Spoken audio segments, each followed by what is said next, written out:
இன்னைக்கு கொண்டக்கடலை வச்சு சூப்பர் ஹெல்த்தியான ஒரு அடை பண்ணலாமா? கொண்டக்கடலையை 6 மணி நேரம் ஊற வைங்க.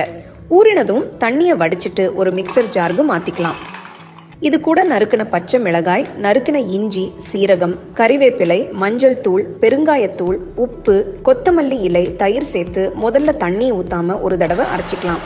இப்போ ஒரு தடவை திறந்து கொஞ்சமா தண்ணி ஊற்றி கலந்து விட்டு கொஞ்சம் கொரப்பா அரைச்சி எடுத்துக்கலாம். மாவு கொஞ்சம் கெட்டியா தான் இருக்கும். மாவை ஒரு பவுலுக்கு மாற்றி வச்சிடலாம். இந்த மாவுல நல்லா பொடிசா நறுக்கின சாம்பார் வெங்காயத்தை சேர்த்துக்கலாம். நல்லா கலந்து விடுங்க.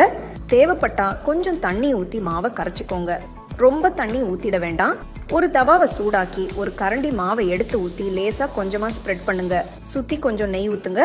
ஒரு பக்கம் வெந்ததும் இன்னொரு பக்கம் மெதுவாக திருப்பி போடுங்க. 2 பக்கமும் பொன்னிறமாக வெந்ததும் தவாலேருந்து எடுத்துடலாம். இந்த டேஸ்டியான கொண்டக்கடலை அடைய தேங்காய் சட்னி வச்சு சூடாக பரிமாறுங்க.